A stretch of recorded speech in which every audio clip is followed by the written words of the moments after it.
Bengaluru rave party కేసులో arrest అయిన నటి హేమపై మా అసోసియేషన్ చర్యలు తీసుకుంది. హేమ ప్రాథమిక సభ్యత్వం రద్దు చేసింది. ఈ కేసులో క్లీన్ చిట్ వచ్చేంత వరకు సస్పెన్షన్ కొనసాగుతుందని ప్రకటించింది.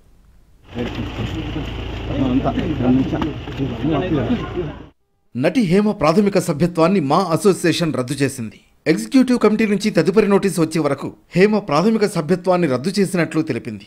గత నెల 20న బెంగళూరులో జరిగిన రేవ్ పార్టీలో హేమ పాల్గొన్నారని, అక్కడ డ్రగ్స్ వినియోగించడమే కాకుండా డ్రగ్ టెస్ట్లో పాజిటివ్గా తేలినట్లు తెలిసిందన్నారు మా సెక్రటరీ రఘుబాబు. మా అసోసియేషన్ సమగ్రతను నిలబెట్టేందుకు హేమపై చర్యలు తీసుకున్నామని తెలిపారు ఆయన. ఆమెకు షోకాజ్ నోటీస్ ఇచ్చామని, విచారణ పూర్తయ్యే వరకు హేమపై సస్పెన్షన్ అమల్లో ఉంటుందని స్పష్టం చేశారు. మా అసోసియేషన్ విలువలు, నిబద్ధతకు ప్రాధాన్యత ఇస్తుందన్న రఘుబాబు విచారణకు హేమ సహకరించాలని కోరారు. నేను అసలు ఆ వీడియో పెట్టింది కూడా హైదరాబాద్ నుంచి, ఇక్కడ నుంచి కాదు. ఓకే, వాళ్ళు చూడండి ఎలా చేస్తున్నారు. అయితే హేమను సస్పెండ్ చేసే విషయమై బుధవారం మా ప్యానెల్ సమావేశం సుదీర్ఘంగా చర్చించింది. తుది నిర్ణయానికి రాలేదు. హేమను సస్పెండ్ చేస్తున్నట్లు గురువారం మా అసోసియేషన్ ప్రకటించింది.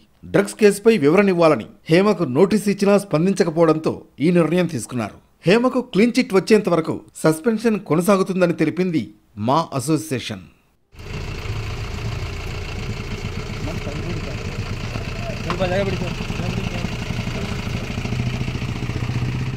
మరోవైపు రేవ్ పార్టీ కేసులో హేమను కోర్టులో హాజరుపరచగా జూన్ 14 వరకు జ్యుడిషియల్ కస్టడీ విధిస్తూ న్యాయమూర్తి ఆదేశాలు జారీ చేశారు. ఈ కేసులో అరెస్ట్ అయిన 6 నిందితులతో పాటు హేమ కూడా విచారణకు హాజరు కావాలని సిసిబి పోలీసులు తొలుత నోటీసులు జారీ చేశారు.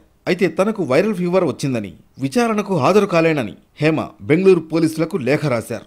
విచారణకు హాజరు కావడానికి ఇంకాస్త సమయం కావాలని కోరారు. హేమ అభ్యర్థనను సిసిబి పోలీసులు పరిగణనలోకి తీసుకోలేదు. విచారణకు గైర్హాజరైన హేమకు మళ్లీ నోటీసులు పంపారు. ఎట్టకేలకు విచారణకు వచ్చిన హేమను అరెస్ట్ చేసి కోర్టులో హాజరుపరిచారు.